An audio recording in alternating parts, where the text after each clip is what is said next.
Hi everyone, Lisa Fettner from Referral Exchange, and I am super excited to be speaking with Bill Risser, who is with Fidelity National Title, VP of Digital Strategy.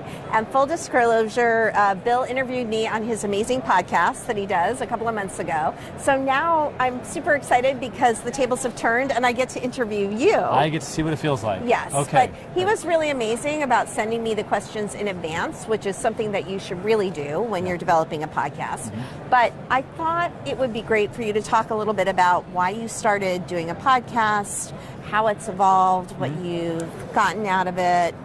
Tell me your podcast story. Yeah, so first of all, I listen to podcasts myself, so that was kind of the initial trigger. But then I heard a guest, Ryan Glazer, who's the producer, works a lot with Ron Howard, and he takes someone to lunch every day, or once a month. He takes someone to lunch, and he wrote a book called A Curious Mind.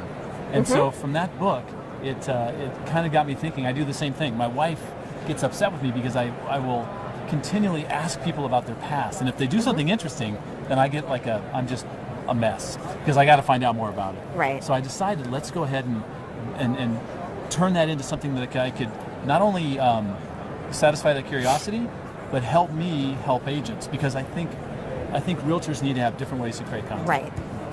Well, agents are such social animals, but it's really crazy. They're super social animals, but they're often working completely independently.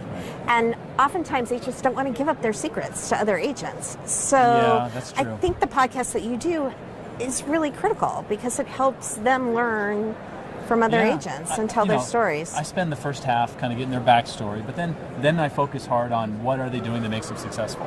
When we had your episode, I got to learn a lot about Referral Exchange. I'll be honest, I had no clue what you did, and now I tell people about it because I'm like, this is amazing. So I think it gives them a chance to kind of, the guests, in my podcast, it gives the guests a chance to kind of talk about what they do, what they're passionate about, and really, that's what the whole podcast rests on. It's my passion to learn about people, their passion to share their story. Absolutely. So I know that as agents, we're constantly trying to do things to set us apart from everyone else. And doing a podcast can be one of those things. But is it hard to do? Is it hard to get started? What do you need to do to get started doing a podcast? 4 years ago, a little more difficult than it is today.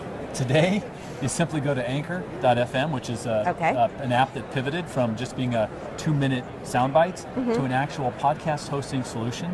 Wow. A realtor can today take their phone, open up the Anchor app, talk directly on the phone for 15 or 20 minutes, hit publish, and publish it as a podcast across multiple places. It's that simple. Now, I think you take it to a different level if you decide you're going to really make it a part of your marketing campaign or branding. But it's easier than ever to have a podcast. Wow. And promoting it and getting it out there, what do you need to do to get people to hear it, listen to it? What are some of the tips that you can give our agents for that? Number one tip is you promoted the podcast that I sent out to you, or that we did on you. Yes. So you get the guest of the podcast if you're doing an interview style to promote it. Obviously, the social channels are everything, right? You're going to have a Facebook page. You're going to have a website for the podcast. I think that's one thing people kind of tend to forget. You do have to have a website, because about half of podcasts are listened to people are listening to them on their computer.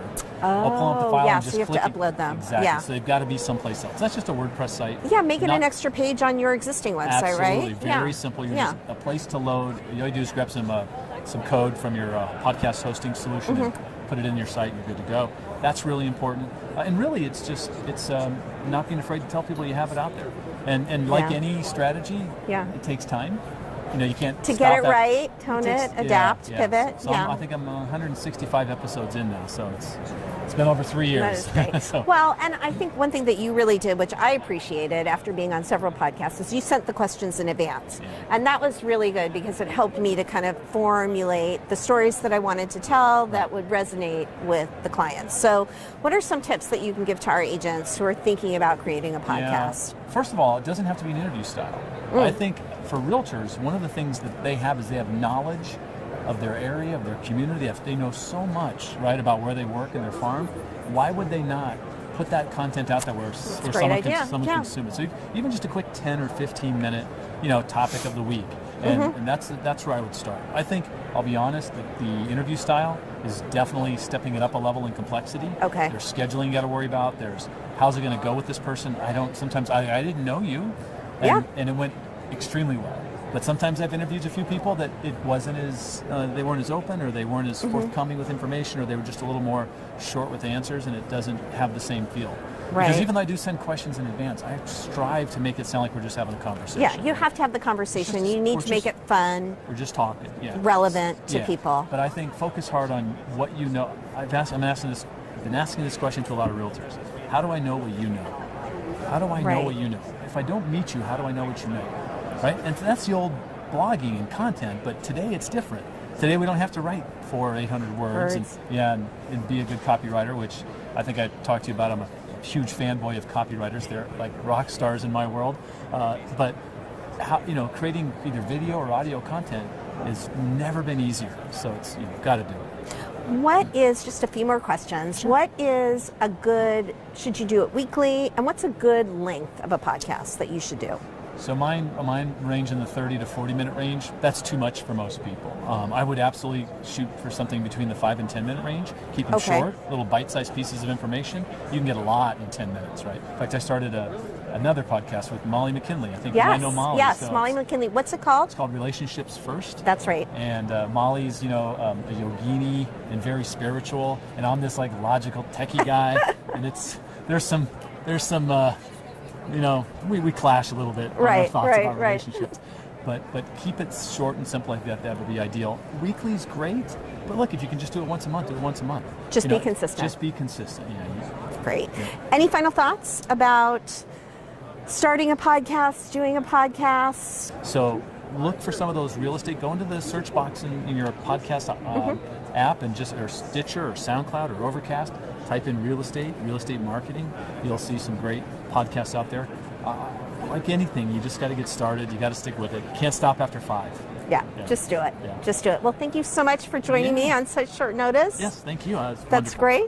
And have a great day, everyone. Real Estate Sessions. The Real Estate Sessions. The Real Estate Sessions is your podcast with Bill Risser, and thanks for joining today. Thank you. Take care, everyone.